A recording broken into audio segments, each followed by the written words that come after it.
welcome to my YouTube channel. Ngayon mga kaparsyal, gagawa tayo ng incubator. Ito na mga kaparsyal, bumili ako ng styrofoam. So ito na ngayon yung gagamitin natin bilang bagong incubator.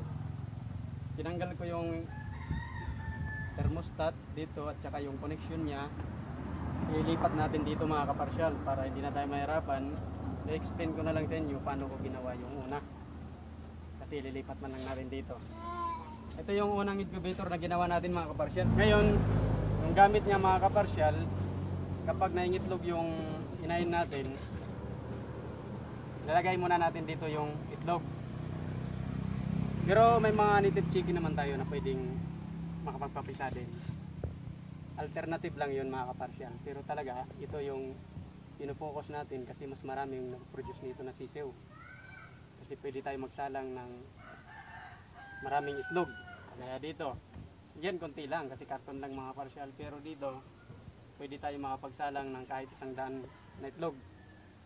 At pwede siyang mapisa. Depende sa setting natin, depende sa humidity.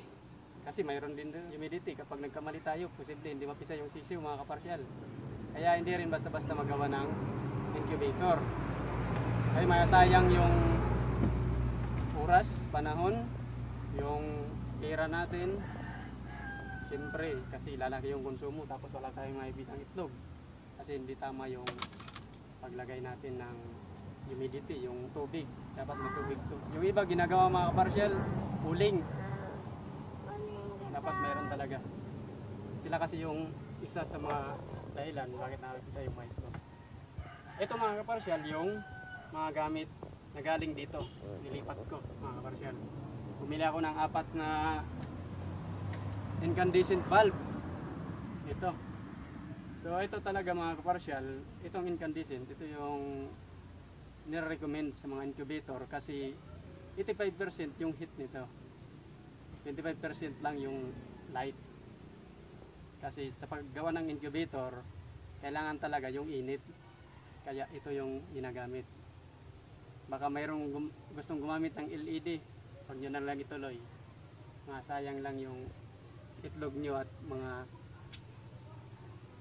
masayang lang yung itlog na incubate nyo at saka yung pera. Kasi pera din yan, yung konsumo ng kuryente. Ito naman yung ating receptacle, so dito natin nilagay. Dalawa yung nilagay natin mga kaparsyal, isa dito, isa dito. Yung mga material dun mga kaparsyal, lilipat ko na dito. Ito, hindi ko na babaklasin, explain ko na lang sa inyo yung connection. At saka ito mga kaparsyal, yung ating temperature controller. So nabili ka lang ito sa online mga kaparsyal nung gumawa ng incubator. Ito yung controller ng ating temperature mga kaparsyal. Subok na to, matibay ito mga kaparsyal. Susubukan natin ulit. Ito yung kanyang temperature sensor. So sa pamamagitan nito mga kaparsyal, nadidetect ng ating temperature controller kung ilan na yung temperature sa loob ng ating incubator. Yung requirement lang mga kaparsyal is 37.8 degrees Celsius cut out at saka 37.2 degrees Celsius cut in. O ibig sabihin cut out, pag na-reach niya yung 37.8 degrees Celsius, mamamatay yung ilaw.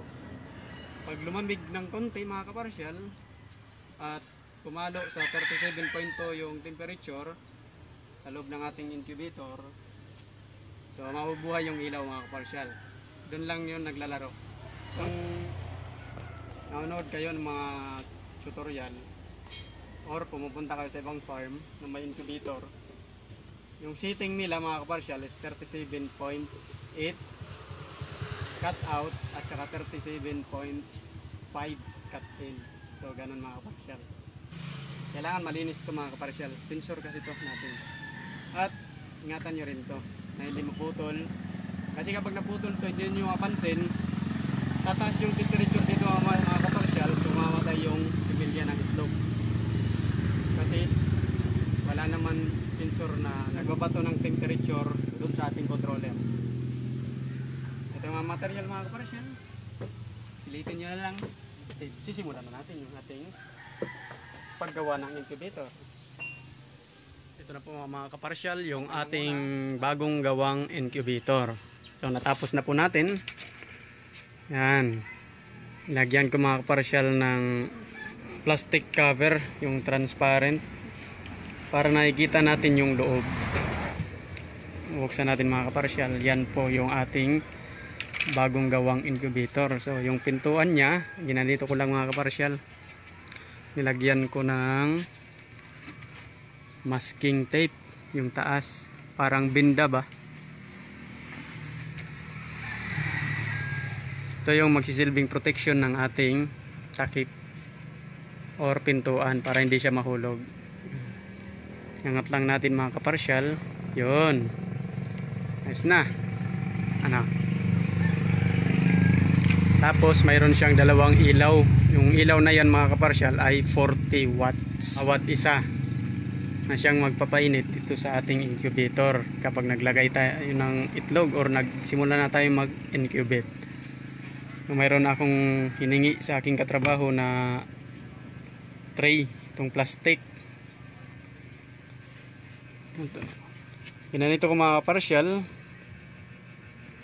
Yung ilalim nito is para sa tubig. Dito ko ilalagay para sa humidity. Kasi ito naman, dito na yung mga itlog. Yung capacity nito mga kaparsyal ay 70 na itlog. Ngayon, kung papatungan pa natin ng isang tray na kagaya nito, 140. Yung maximum capacity nito mga kaparsyal ay 140. Ito yung magsisilbing controller ng ating temperature sa loob ng ating incubator. Tapos, nilagyan ko ng switch mga kaparsyal, yung isang ilaw. Ito yung nilagyan ko ng switch. Ngayon, kapag pinagana natin ito mga kaparsyal, ito 24/7 nagagana. As long as hindi pa siya busted. Or hindi pa siya pundi ba mga kaparsyal. Busted lamp or pundi. Hanggang gumagana pa siya, 24/7 gagana yan. Hanggang sa mapisa yung itlog. Ito naman mga kaparsyal, support lang natin to. Ito yung kinokontrol ng ating switch. Kapag na-reach niya mga kaparsyal yung 37.8 degrees Celsius na ating setting sa ating incubator, so papatayin natin tong isa, i-off natin tong isa gamit itong switch. Pero dalawa sila automatic na kinokontrol nitong ating temperature controller, although may switch yung isa mga kaparsyal. Tapos yung connection ng dalawang yan ay nakaparallel para sakaling mabastid yung isang ilaw, gumagana pa rin yung isa. Kasi kung isi-series natin ito mga kaparsyal, kapag napundi yung isang ilaw, hindi na rin gagana yung isa kasi mag-open circuit siya. Yung connection ko naman nito mga kaparsyal, ito wala kasi akong surface type na utility box para sana dito sa ating flash type switch.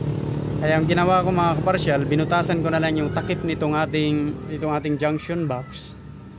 Tapos dito ko kinabit yung ating switch. Ganun mga kaparsyal. Ganon yung position niya. Punta tayo sa kanyang connection. Tanggalin natin. Mayroon tong 4 na wires. Itong ating thermostat or temperature controller. Ito po nakalagay mga kaparsyal. Ito yung kanyang screen kung saan nakikita natin yung reading ng ating temperature. So nakasit siya into degrees Celsius. Yan. Tapos mayroon siyang arrow up at saka arrow down. Ito ginagamit ng mga kaparsyal kapag sinisit natin yung temperature ng ating incubator. So mamaya ituturo ko yan mga kaparsyal sa inyo. Tingnan muna natin yung connection nito. Mayroon tong 4 na wires. Dalawa dito sa kabila at saka dalawa din dito sa kabila. Red black, black yellow. Ganun. Ito yung supply side mga kaparsyal. Ito yung red black. Yung black yellow naman sa kabila, right side. Ito yung load side. Supply side, siyempre, diretso to sa supply mga kaparsyal. Yan. Tapos yung load side, syempre, ito didiretso to sa ilaw. Mga kaparsyal. Yung ginawa ko, yung isang linya ng load side, ito mga kaparsyal. Itong black na to. Ito yung kinuha ko. Kinunik ko to papunta dun sa isang ilaw. So mula dito sa black, pupunta dito. Then pumunta naman sa ilaw. Yung isang wire na yan, diretso yan sa isang terminal ng ilaw. Sa receptacle natin mga kaparsyal yan. Tapos nagtap ako dyan papunta dito sa switch mga kaparsyal. Tapos yung isang terminal nito pinunta ko doon sa isang ilaw. Yun.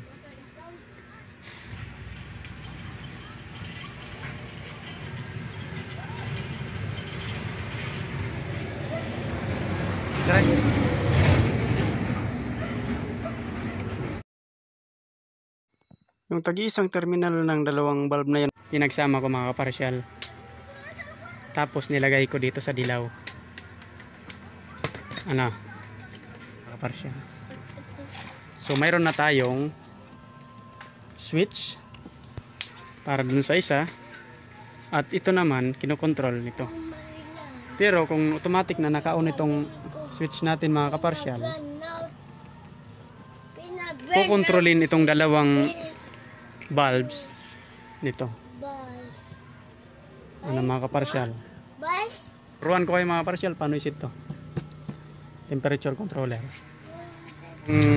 Arrow up at arrow down, ito yung ginagamit para iset or i-adjust yung temperature pataas at pababa. Ganon. Isisit natin to mga kaparsyal ngayon sa 37.8 degrees Celsius. Tatakpan natin to.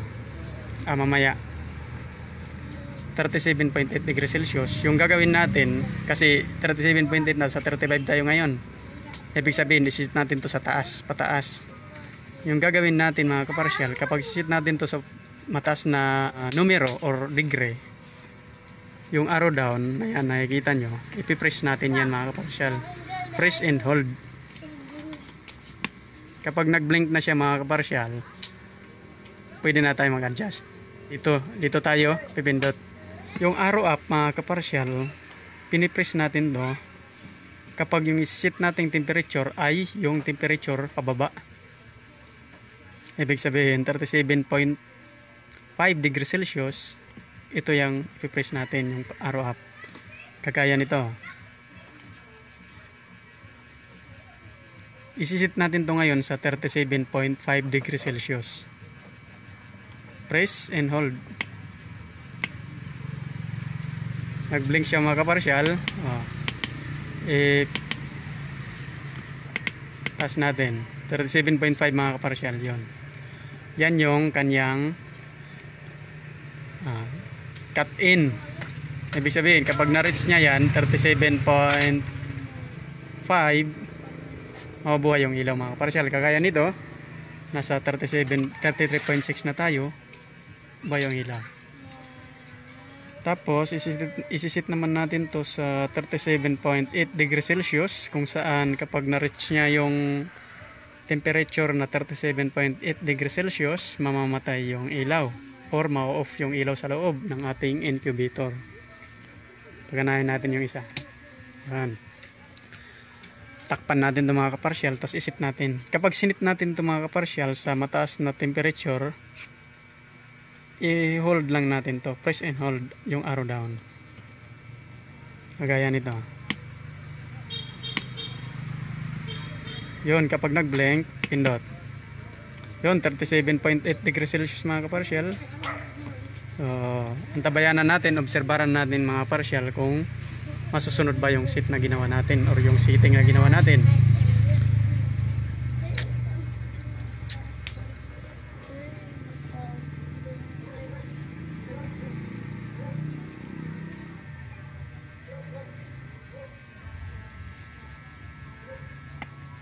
Yun, 37.8.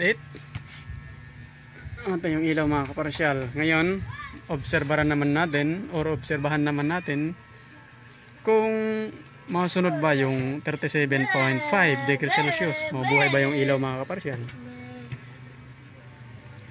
Kaparsal? Pa!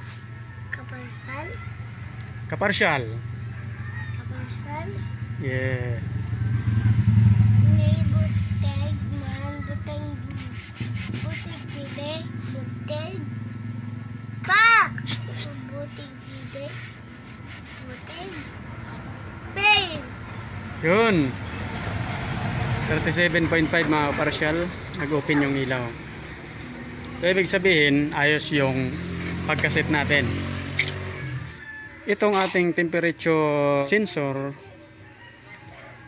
kailangan lagi nating nilinisan mga kaparsyal, gagaya nito. Kasi hindi na 100% yung temperature na nasisense niya dito mga kaparsyal kapag madumi yung ating temperature sensor. So, ganito lang kasimple yung incubator na ginawa ko. Yan. Tapos i-off ko yung isang ilaw. Gamitin ko yung switch na to.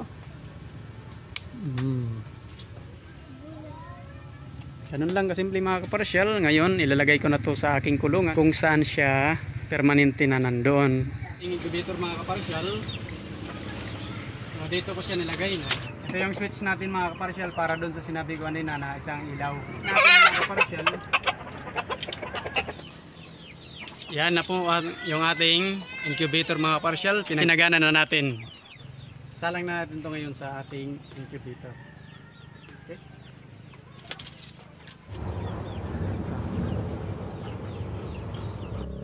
Ito. Tapos lalagyan natin ng tubig dito sa ilalim para sa humidity. Ito yung tubig natin mga kaparsyal para sa humidity. Ito natin ilagay sa ilalim. Ayos na yung incubator natin. Mayroon na tayong itlog, may tubig, ilaw, may sensor. Kompleto na. Madali lang po magawa ng incubator mga kaparsyal. Kung focus natin ay incubator, madali lang magawa ng incubator. Hanggang dito lang muna yung ating paggawa ng incubator mga kaparsyal. Natapos na rin sa wakas. Sana may natutunan kayo at sana nakatulong tong video na to para makagawa kayo ng incubator na sarili nyo. Kayo lang yung gagawa. Kung mayroon kayong mga katanungan mga kaparsyal, mayroon kayong hindi na unawaan, nalito kayo, pwede kayong mag-comment sa comment box. Sasagutin natin yan ng dahan-dahan. Yung paggawa ng incubator, kailangan alam nyo yung principle sa electricity. Yung 1 bulb controlled by a single switch or 2 bulbs controlled by a single switch in parallel connection. Parang ganito. Madali nyong malaman, madali kayong makakapag-connect ng wirings at magawa ng incubator na sarili nyong diskarte. Kailangan alam nyo yung electricity kasi gawa lang kayo ng gawa, hindi nyo alam yung principle ng electricity, so baka makuryente kayo, no? Baka magdulot pa to ng pagkasunog ng inyong incubator kasi kuryente na yung pinag-uusapan dito. Kapag incubator, kuryente na yung pinag-uusapan at delikado. May mga standard pa rin tayong sinusunod about the tungkol dyan mga. Hanggang dun lang yung may tutulong ko sa inyo.